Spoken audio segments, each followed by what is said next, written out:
Barakatah Yahweh, Barakatah Yahweh Shah, all praises to Yahweh, Bashem Yahweh Shah, Bashem Kakadash, Yahweh being the name of the Heavenly Father, Yahweh Shah being the name of His only begotten Son, who they ignorantly call Jesus Christ.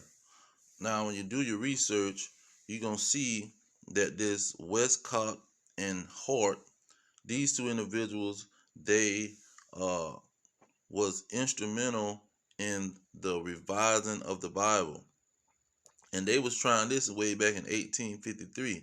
So when you understand the timeline of slavery, where it began in the 1620s, they start bringing people over here from 1620 on to 1865 on the 1860s, just to round it off. You see that right in the middle of slavery, right at the end, but it's in right there in the when slavery was active. These two individuals was trying to mess with the Bible. Now, mind you, the Bible was still outlawed for these so-called slaves to not read it.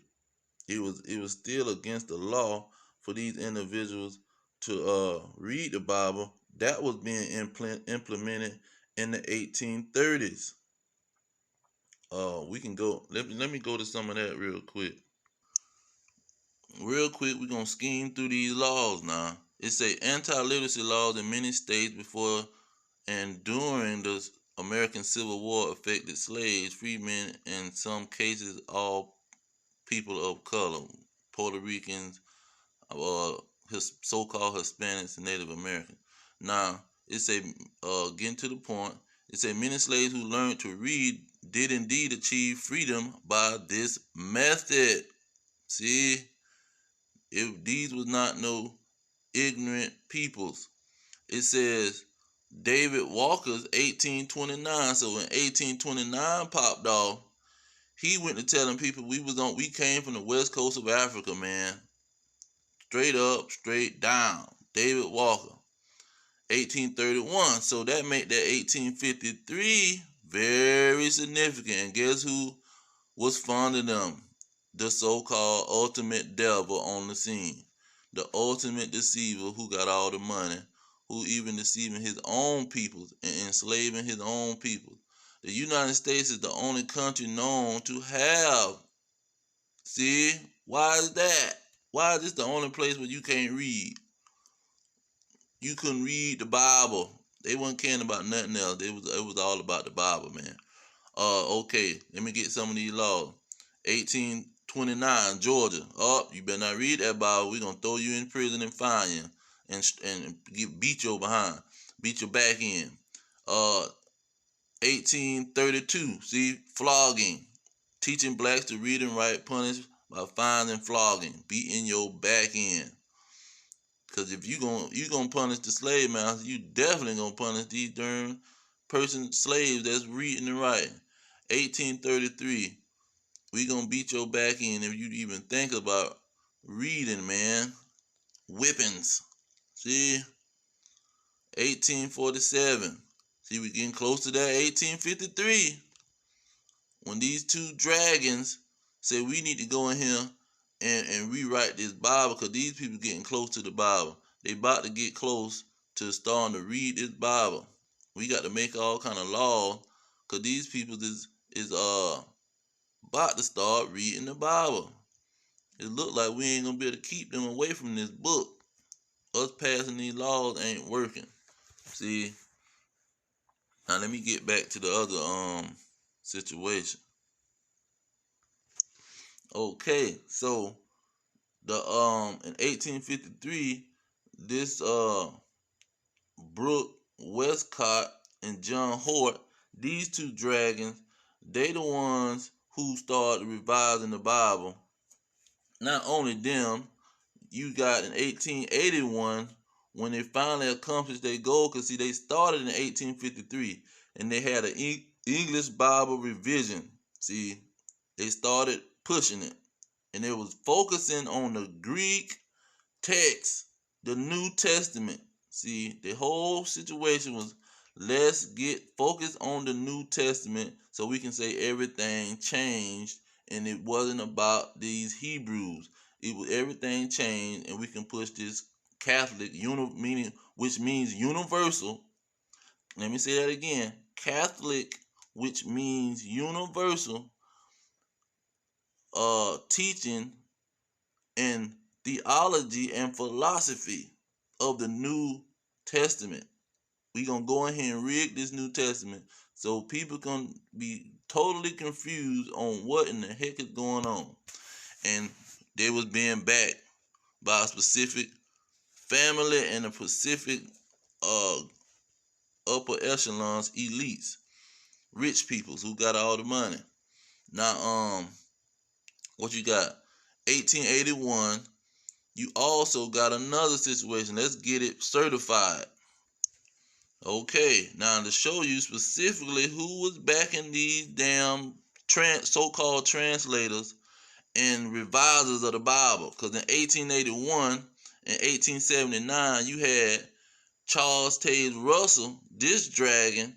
He was writing letters to the Rothschild. See, the freaking Benjamin, not a Jew, he was giving this man his props, and they was calling these philanthropists the Rothschild. They were the philanthropists. It was getting these people to rig the Bible, to rig the records of the real Israelites. So when the real Israelites read it, they just gonna believe what these dragons is pushing. Some Catholic, universal, all nations can be saved bullcrap. Okay, so it tells you clearly that this man wrote a letter. You can't be right. How you writing letters to these darn people if you ain't know nothing about them? And look who they are, the two leading Hebrews of the world. Out of all the freaking what is that? Zechariah 6 and 9 and 6. All the bastards that the scriptures. Let me get that real quick. When we talking about the Bible, out of all these, let me let the scripture say it. Let's see, they're gonna try to say I'm just making up something. Okay, we just making it up. It say, and a bastard shall dwell in Ashdod, and I will cause the pride of the Philistine. See that bastard right there. While we in the scriptures, let's go ahead and get it.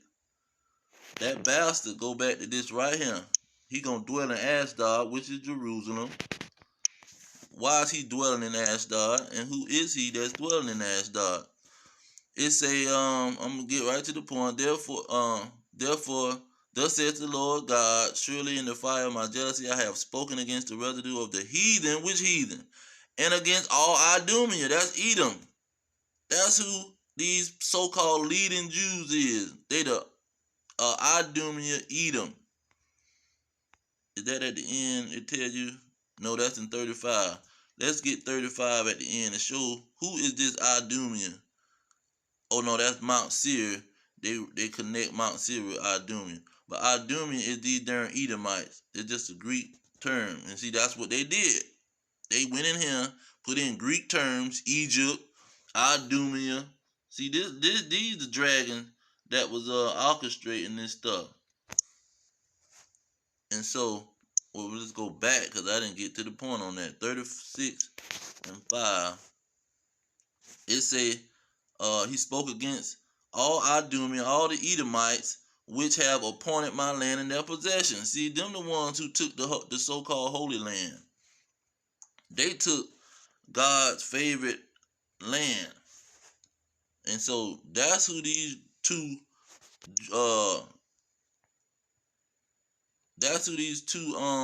philanthropists, the two leading so-called Hebrews, they was bastards. They was not Hebrews.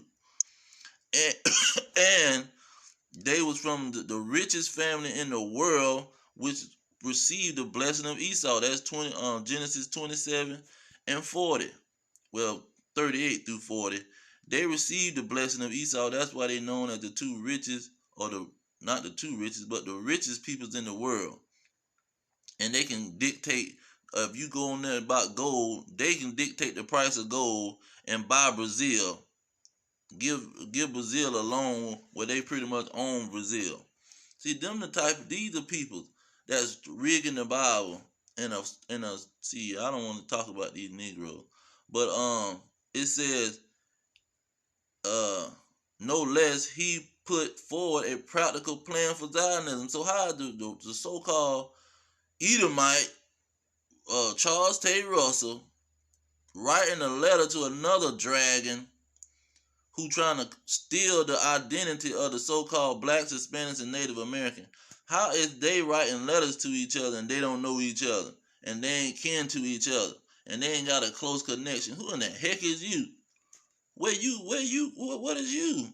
Because they was connected through masonry. See, that's how they was connected. They was a part of the Masonic order and they had connection with each other. He way across 4,000 miles away. These so-called Rothschilds over there in Britain, how is he writing letters to some dragon in New York City? If you in Philadelphia and New York City, why is you connecting with these dragons? And why did you leave Philadelphia? What was up with that? You got a business in Philadelphia and you wind up leaving Philadelphia, sell your business, and you go do religion. You go focus on religion now. See, that's what it was all about. You was in Philadelphia as a Freemason, and you got up in the ranks. Once the war ended, once the Civil War ended, you went up in the ranks because a couple people dropped dead probably, and so you went up in the ranks in the Freemasonry, and they sent you to New York to start this major religion, this a major cult that's gonna love bomb people and tell them, "Oh, you're just so nice, and we want you to join our organization, and we're gonna love everybody in the world. We're gonna have this Christianity, love everybody doctrine." See, that's what the heck they was doing. It said it involved purchasing all government-owned land. Who took the land in their possession? Did that not what Ezekiel said? Took the land in their possession with all joy of heart and despiteful mind, because they knew it was a crime and it was you stealing somebody's land. Because the Ottoman Turks was owning the land and over there operating. So that's them Arab. That's why he said in Joel, they parted my land. See, the Ottoman Turks had one side, that's the Palestinians, and then the so-called white man who was the Edomite, Esau Edom Idumea, he had the other side, parted my land. And these two heathens is committing fraud and robbery. See, that's what's going on. And it's all about these rich dragons who finance the whole situation. If you look at the they own giving a declaration telling how they went and bought the land.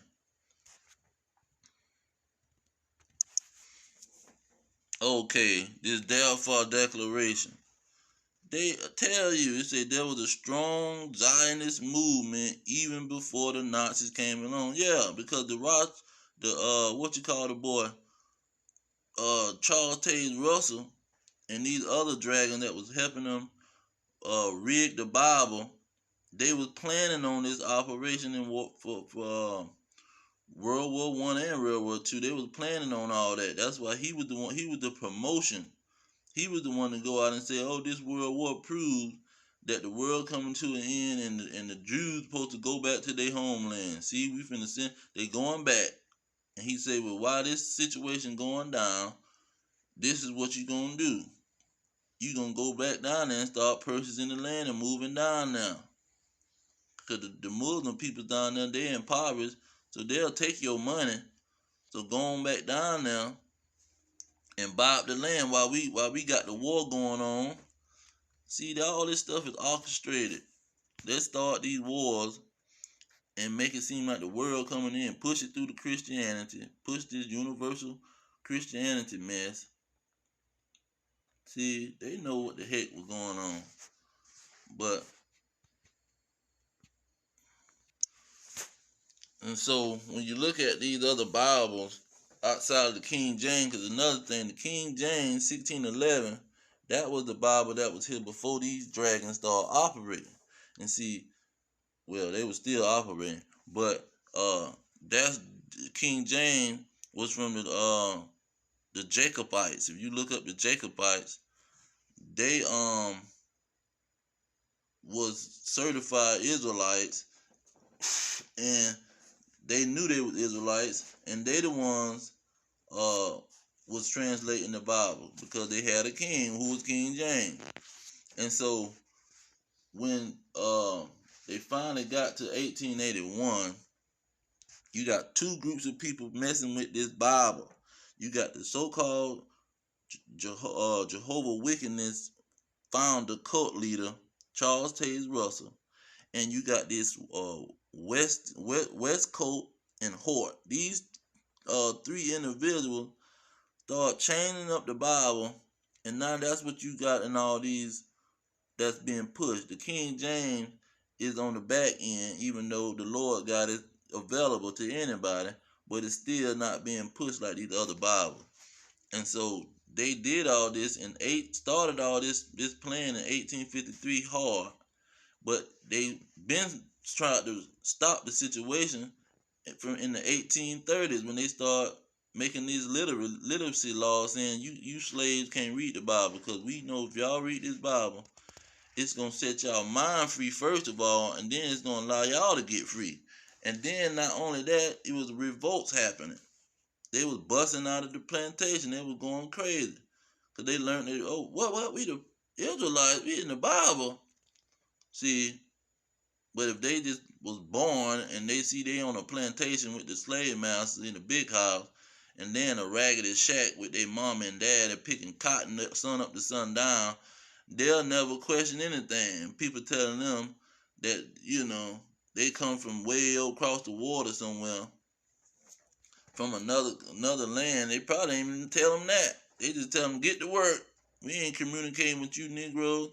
And if your mom and your daddy don't know too much, but see, they knew about that Bible, because they would tell them, push the Bible on them, and where they couldn't read it like the Catholic Church. The Catholic Church didn't allow its members to read the Bible. They wanted its members to only listen to the preacher. The preacher the only one could read the Bible. So he could tell you anything. And that's what the same strategy that they did on the plantation. We can tell you anything on this plantation because y'all don't know what we talking about. You don't got, only thing you know is what we told y'all. That God loved everybody and he told the slaves to obey their masters. Simple. It's not hard, man. But this is who these jokers done orchestrated the whole situation. But you can't tell the 2/3 this because they so ignorant they'll never listen. This is only for the brethren and people that got some sense, and for the chosen elect.